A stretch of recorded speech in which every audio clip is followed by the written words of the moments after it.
অব্যাহত আছে Assam live 24 NRD গ্ৰুপৰ 5 লাখ গছপুলি বিতৰণ কাৰ্যসূচী।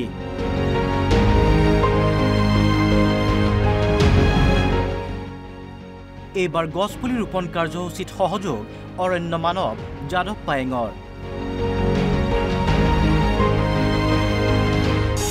অসম লাইভ 24 অধ্যক্ষ নিপেন দাসৰ কাৰ্যক প্ৰশংসা কৰিলে অৰণ্য মানৱ যাদৱ পায়েঙে।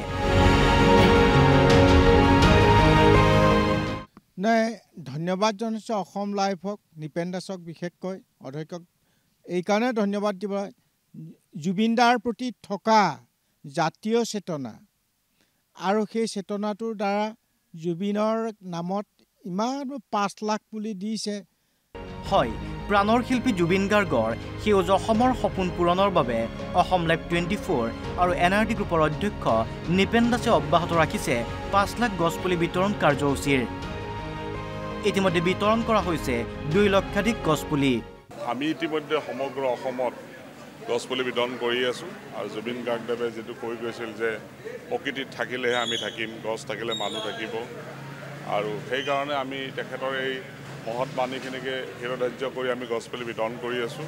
সোমবাৰে যাদৱ পায়েঙৰ বাসগৃহলৈ গৈ প্ৰায় 15 শতাধিক গছপুলি অৰণ্য মানৱগৰাকীৰ হাতত তুলি দিয়া হৈছে। প্ৰাণৰ শিল্পী জুবিন গাৰ্গৰ নামত বিতৰণ কৰা গছপুলিসমূহ জীয়াই ৰখাৰ আহ্বান যাদৱ পায়েঙৰ। যাতে সেই গছ গছনি মানুহে ৰোপণ কৰি পেলাই নামাৰে, জুবিনৰ নামত যেতিয়া এই গছবোৰ হৈ থাকিব তেতিয়া আমি জীয়াই থাকিব পাৰিম আৰু জুবিনৰ গান সদায় শুনোৱাই, কাৰণ তেতিয়া আমি অক্সিজেন পাম। অক্সিজেন পালে জুবিনৰ গছকোপে আমি জুবিনৰ গান শুনি বিশ্বৰ দৰবাৰত বা পৃথিৱীক ভাল পাবলৈ যিবোৰ শিক্ষা আছে, জ্ঞানৰ প্ৰকৃতিৰ লগত সম্বন্ধ। জুবিন সৰুৰে পৰা প্ৰকৃতিপ্ৰেমী আৰু মই বিভিন্ন অনুষ্ঠানত জুবিন গান গোৱাৰ পিছতে মানুহ গম পায়, তাৰ আগতে মই চিনি পাওঁ। আৰু মোৰ লগত এই ককিলামুখতে আহে, তেতিয়াই জোপুৰা চুলি আৰু তেতিয়া JB কলেজ পঢ়োতে ইয়াৰ পৰাই গুণগুণাই গান গাই যায়। তাক তেতিয়া মানুহে পাগল বুলি কৈ এইটো গান গাই গৈছেগৈ আৰু পাগল। তেতিয়া গানৰ ওপৰত ইমান মানুহৰ শ্ৰদ্ধা নাছিল সেই সময়ত। তেতিয়া জুবিন যেদিন গানৰ তাৰেদি অসমক নালাগে পৃথিৱীক বৰষুণ দিব পাৰে, চকু পানীত টুকাইছে।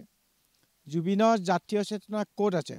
তেওঁতো বলিউডতো থাকিব পাৰিলেন, লাখ লাখ টকা পালে, কিন্তু অসমক ইমান ভাল পাইছিল। গছে বনে জীৱ জন্তুৱে প্ৰকৃতিৰ লগত সম্বন্ধ ৰাখি সি যিখিনি পদক্ষেপ দি থৈ গ'ল, জীয়াই থাকোঁতে একো নাপালে। মৰাৰ পিছদিনাখনে সকলোৱে গম পাইছে জুবিন যে গায়কে নে তেওঁ ভগৱান আছিল।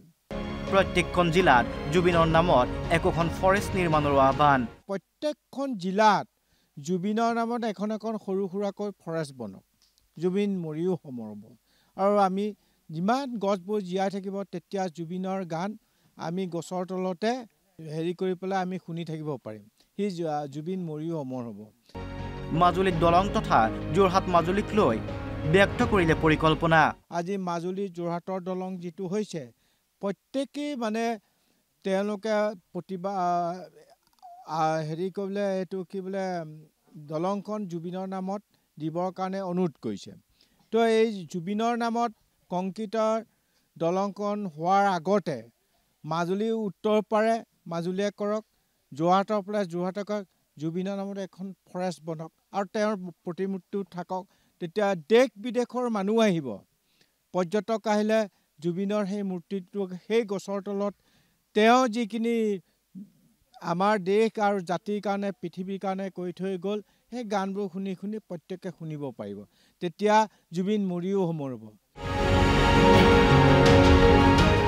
আহক আমি সকলোৱে মিলি পূৰণ কৰোঁ প্ৰাণৰ শিল্পী জুবিন গাৰ্গৰ সেউজ অসমৰ সপোন। যোৰহাটৰ পৰা চন্দন কলিতা, অসম লাইভ 24।